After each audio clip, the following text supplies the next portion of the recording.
Complete the sentences using suitable clauses oblique phrases.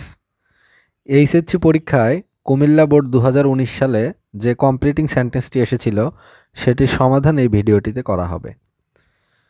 Number প্রশ্ন, সমুদ্র হক is a great journalist. সমুদ্র হক একজন বিখ্যাত সাংবাদিক। ডু ইউ নো হোয়ার, এরপর শূন্যস্থান। Do you know where he was born, তুমি কি জানো তিনি কোথায় জন্মগ্রহণ করেছিলেন। ইউনিটি ইজ পাওয়ার, একতাই বল। আনলেস ইউ আর ইউনাইটেড, যদি না তুমি একতাবদ্ধ হও। You may be harmed, you may be harmed.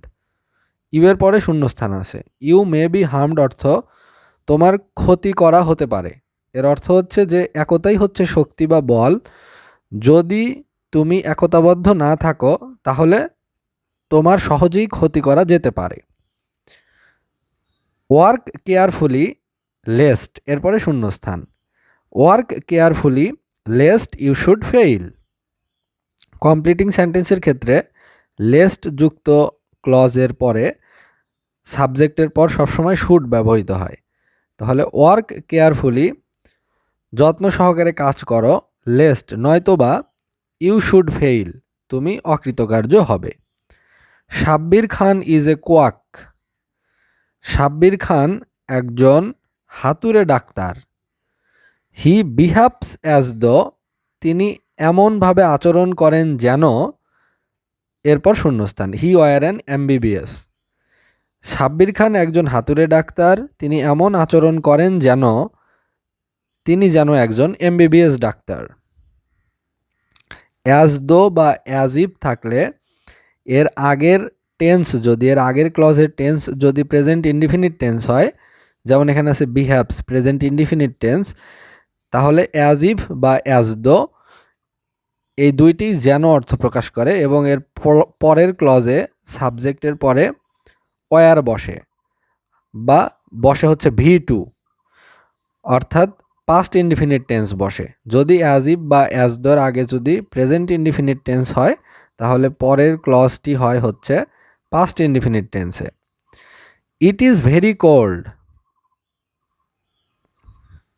অনেক ঠান্ডা। I have to put on warm clothes, আমাকে গরম কাপড় পরতে হবে। সো দ্যাট, যাতে করে, I can keep me warm, যাতে করে আমি নিজেকে উষ্ণ রাখতে পারি।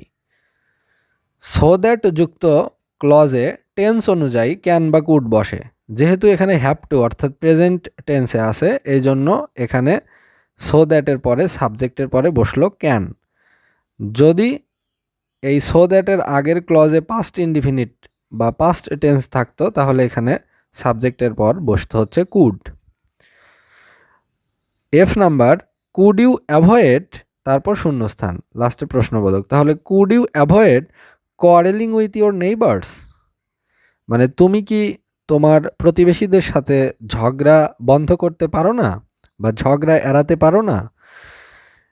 এ প্রভার্ব গোজ দ্যাট মর্নিং, এরপর শূন্যস্থান। এখন মর্নিং দিয়ে একটি প্রবাদ বাক্য লিখতে হবে ইংরেজিতে। তাহলে এ প্রভার্ব গোজ দ্যাট, একটি প্রবাদ আছে যে morning shows the day, morning shows the day অর্থাৎ সকাল দেখেই দিন বোঝা যায় যে আজকের দিনটি কেমন হবে।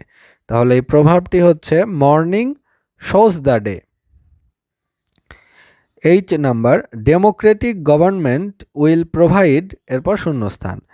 Democratic government will provide freedom of speech for all, যে গণতান্ত্রিক সরকার সরবরাহ করবে সকলের বাক স্বাধীনতা।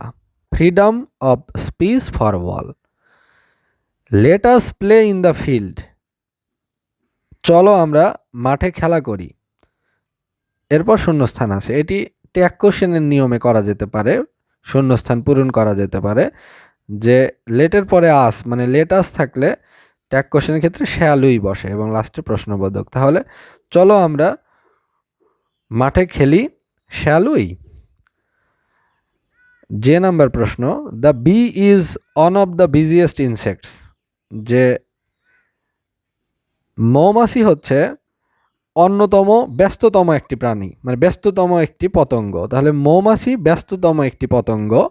উই শুড ফলো দি, তারপর শূন্যস্থান। তাহলে we should follow the lifestyle of bee. আমাদের সকলের উচিত মৌমাছির জীবনধারা অনুসরণ করা।